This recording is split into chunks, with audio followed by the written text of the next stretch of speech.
अस्सलामुअलैकुम दोस्तों, आज की वीडियो में मैं आप लोगों को बताने वाला हूं स्टील मिल्स में जो जॉब्स आई हैं उनके बारे में। क्या क्या इनमें क्वालिफिकेशन रिक्वायर्ड है, क्या इसमें एक्सपीरियंस रिक्वायर्ड है, क्या इसकी लास्ट डेट है, कैसे अप्लाई करना है, सारी चीज़ें बताऊंगा। लेकिन अगर आपने वीडियो को लाइक नहीं किया तो वीडियो को लाइक कर लो, चैनल को सब्सक्राइब कर लो, बेल आइकन को प्रेस कर लो। तो दोस्तों सबसे पहली है assistant manager planning. Job code आपने याद रखने सारे, क्योंकि ये जब आप ऑनलाइन अप्लाई करोगे तो ये आपको याद होने चाहिए, तब आपने ये वहाँ पर इनपुट होगा, आपको पता होगा जी कैसे करना, वो भी दिखाऊंगा एक कोई निकाल के। सबसे पहले इसकी अगर क्वालिफिकेशन देखी जाए तो बीई मेटलर्जी है फ्रॉम एचईसी रिकॉग्नाइज्ड इंस्टीट्यूशन। आपने बीई मेटलर्जी किया होना चाहिए। 3 से 5 साल का आपका 3 to 5 years hands on experience in large scale manufacturing plant in planning production environment. आपके पास भाई साहब 3 से 5 साल का एक्सपीरियंस होना चाहिए लार्ज स्केल मैन्युफैक्चरिंग प्लांट में। और वो क्या होता है, प्लानिंग और प्रोडक्शन इन्वायरमेंट के अंदर आपके पास ये 3 से 5 साल का एक्सपीरियंस होना चाहिए। और आप एमएस ऑफिस आपको अच्छे तरीके से आना चाहिए। उसके बाद है एज लिमिट आपकी 26 से 32 साल होनी चाहिए।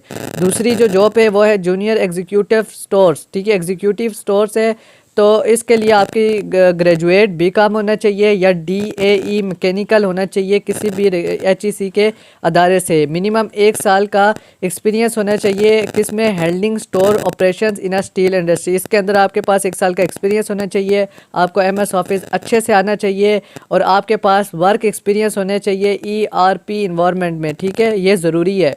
उसके बाद एज लिमिट की बात की जाए तो 22 से 28 साल है।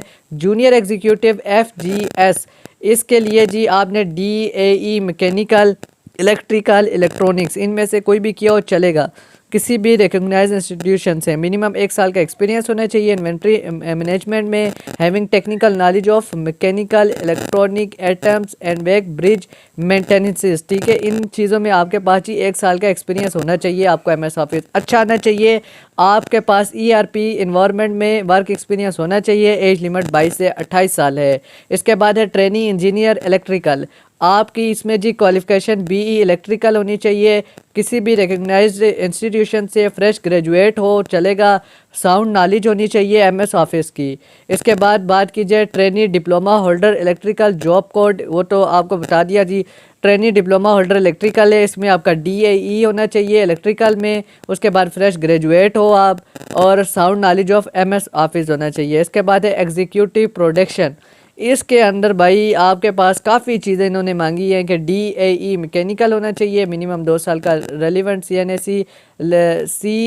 ठीक है, सीएनसी लैट मशीन एक्सपीरियंस होना चाहिए, रूलिंग मिल का, उसके अलावा रूल टर्निंग का, ग्रूविंग का, नोचिंग का इसमें आपके पास होना चाहिए। Ability to understand mechanical documents and engineering drawings. ठीक है, उसके बाद एक्सीलेंट टेक्निकल स्किल्स आपके होने चाहिए। Knowledge of material and tool specification use in CNC machine, ये भी आपको पता होना चाहिए। कंडक्टिंग सीएनसी मशीन के बारे में, प्रिवेंटिव मेंटेनेंस वो भी आपको पता होना चाहिए। साउंड नॉलेज एमएस ऑफिस की होनी चाहिए, ऑटो कार्ड की होनी चाहिए, गुड इंटरपर्सनल स्किल्स होनी चाहिए। तो ये सब चीज़ें आपके पास होंगी तो तब भी आप एग्जीक्यूटिव प्रोडक्शन के लिए अप्लाई करना। आप किसी एक का ओपन कर लेते हैं जी, मिसाल के तौर पर हम यहाँ पर जूनियर एग्जीक्यूटिव एफजीएस का ओपन कर लेते हैं जी। सबसे पहले जॉब कोड होगा, मैंने जैसे कि आपको बताया कि आपको जॉब कोड पता होना चाहिए। जैसे ही मैंने यहाँ पर किया तो ये था वो जिसको मैं क्लिक करके आया, तो ये उसका जॉब कोड है। आपने जॉब कोड वहाँ से रखना है। आपने यहाँ पर अपना नाम लिखना है, फिर अपने अब्बू का नाम, फिर अपना ईमेल एड्रेस, फिर अपना सेल नंबर, फिर एड्रेस। उसके बाद जी डू नॉट यूज़ और space otherwise resume can not be submitted. आपने स्पेस या और वाली चीज़ें, ये चीज़ें यूज़ नहीं करनी, ये आपने याद रखना है। करंट सिटी आपने अपनी लिखनी है, डेट ऑफ बर्थ लिखनी है, सीएनआईसी नंबर अपना आपने लिखना है कि आप शादीशुदा हो, सिंगल हो, जो आपका वो आपने स्टेटस बताना है। एजुकेशनल इन्फॉर्मेशन डालनी है, अपना एक्सपीरियंस डालना है और सबमिट पर क्लिक कर देना है। तो ये है जी ऑनलाइन केसेस को अप्लाई करना है, आपको मैंने बता दिया। तो अगर आपको वीडियो अच्छी लगी हो तो वीडियो को लाइक करना, चैनल को सब्सक्राइब करना। मिलते हैं नेक्स्ट वीडियो में, मुझे इजाज़त दे, खुदा हाफिज़।